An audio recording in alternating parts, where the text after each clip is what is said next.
আপনার মাথার ভেতরে কনভারসেশনস চলতে থাকে, থামতে চায় না। অ্যাংজাইটি চিন্তাগুলোকে কায়োসে তৈরি করে। ওভার থিঙ্কিং প্রতিটা চিন্তাকে, প্রত্যেকটা ভাবনাকে ভয়ঙ্কর করে দেয়। ল্যাক অফ সেলফ কনফিডেন্স, নিজের প্রতি ডাউট, ফিস ফিস করে কানের কাছে এসে বলে যায় তুমি পারবে না, যদি না হয়, যদি আমি না পারি, আমি এনাফ নই, ইউ আর নট এনাফ। তাই তুমি থেমে যাও, নিজেকে লুকিয়ে ফেলো ভিড়ের আড়ালে, না হলে ভুল সিদ্ধান্ত নাও তাড়াহুড়ো করে। নেগেটিভ কনভারসেশনসগুলো বারবার মাথার মধ্যে ঘুরে, সবসময় চিন্তায় আসে সবচেয়ে খারাপ কি হতে পারে, ওয়ার্স্ট পসিবল সিনারিওস।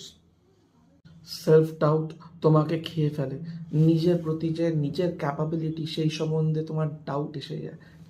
কিন্তু রিয়েলিটি হলো তোমার সব ভাবনাগুলো সত্যি নয়, তোমার সব চিন্তাগুলো রিয়েলিটি নয়। তোমার যা মাথার মধ্যে আসছে সেটাই যে পারতপক্ষে একদম আলটিমেট ট্রুথ তা নয়। এইগুলো জাস্ট সিম্পলি থটস, চিন্তা, ঠিক ফলস অ্যালার্মের মতো। আমাদের তাহলে কি করা উচিত? যখন নেগেটিভ কনভারসেশন মাথায় আসবে, যখন ডাউটস আসবে মাথায় নিজের প্রতি বা যে কোনো জিনিসের প্রতি, তখন একটু থামো, স্টপ, ডিপ ব্রিদিং নাও 3-4টে, অ্যান্ড নিজেকে জিজ্ঞেস করো ডিপ ব্রিদিং নেওয়ার পর যে যেটা আমি ভাবছি সেটা কি সত্যি না মিথ্যে, না জাস্ট শুধুই কল্পনা।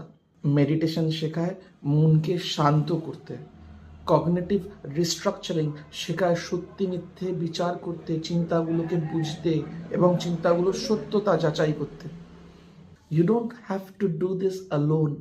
Late us sit at Dream Health, face to face, 1-to-1 এই ব্যাপারগুলোকে নিয়ে কথা বলি, এই টেকনিক্সগুলোর ওপরে আরও ভালোভাবে জানি, অ্যাপ্লাই করি এবং নিজেদের জীবনকে আরও বেটার তৈরি করি। Let us turn the inability into inner ability. So please like, share, comment, and join me at Dream Health. Waiting for you. Thank you.